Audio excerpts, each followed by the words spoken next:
Dear friends, आज का अहम सवाल ये है कि अफ़गानिस्तान पाकिस्तान जंग में अब पाकिस्तान क्या चाहता है और अफ़गानिस्तान क्या चाहता है। पाकिस्तान ये चाहता है कि जो तहरीक तालिबान के लोग हैं या दूसरी कोई भी तंजीम वो अफ़गानिस्तान में जिनके हाइड आउट्स हैं वो वहाँ से पाकिस्तान पे हमला ना करें। अफ़गानिस्तान ताउन करे पाकिस्तान के साथ कि उन अनासर को कंट्रोल किया जा सके। और अफ़गानिस्तान क्या चाहता है? अफ़गानिस्तान चाहता है कि वो पाकिस्तान के ऊपर दबाव बरकरार रखे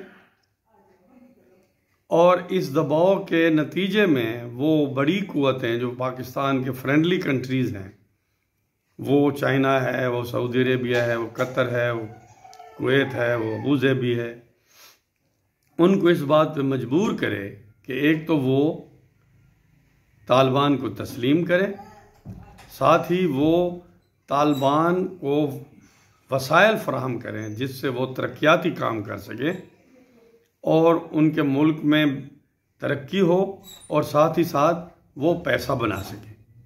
अब ये ऑब्जेक्टिव्स हैं। पाकिस्तान अपने ऑब्जेक्टिव कैसे हासिल कर सकता है? डायलॉग के थ्रू तो उसने देख लिया। अब ऐसे बुरे हालात में पाकिस्तान अफ़गानिस्तान को मानने से, तस्लीम करने से तो लगा।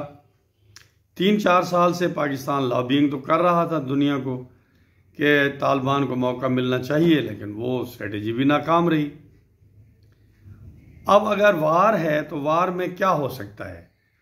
फिर वो 2 एग्जाम्पल्स हम देखते हैं दुनिया में हैं कि टर्की और सीरिया के बॉर्डर के ऊपर जो कुर्दिस्तान है वहाँ तुर्की को मसला था। तुर्की ने क्या किया कि वो सीरिया के बहुत सारे इलाके के ऊपर जो बॉर्डर का इलाका था उस पर उसने कब्जा करके एक बफर जोन बना दिया, जिससे टर्की के ऊपर हमले होना रुक गए और अल्टीमेटली कुर्दों और टर्की के दरमियान एक एग्रीमेंट हो गया और पीकेके ने सरेंडर किया। दूसरा तजर्बा है जो इजराइल ने किया है।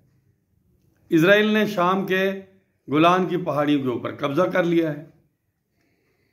अब अगर वहाँ जो हुकूमत आई है जूलियानी वगैरह की, तो वो अगर हमला करना चाहेंगे तो वो उनका मुकाबला सीरिया के अंदर किया जाएगा। तो वो उनके जो भेजे हुए लोग हैं वो इजराइल नहीं जा पाएंगे।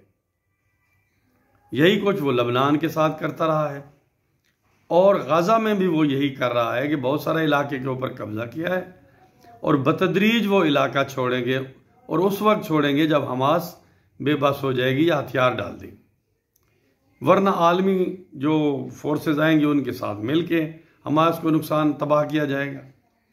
सो पाकिस्तान के पास यही ऑप्शन है कि या तो अफ़गानिस्तान के साथ कोई एग्रीमेंट हो जाए या अफ़गानिस्तान के अंदर वो जाके हमला करे और कुछ बॉर्डर के साथ बहुत सारे एरिए पे कब्जा कर ले, एक चमन के सामने और इधर जलालाबाद के करीब, और अंदर ही इंगेज करे, अफ़गानिस्तान के अंदर ही हमला आवरों को इंगेज करे। उसमें भी नुकसान होगा, लेकिन हमला आवर फिर पाकिस्तानी फोर्सेस और हमला आवर अफ़गानिस्तान की साइल के ऊपर लड़ेंगे और इस तरह मजबूर किया जाए तालिबान को कि वो या तो इन्हें कंट्रोल करें या तालिबान के रिजीम को चेंज करने की कोशिश की जाए।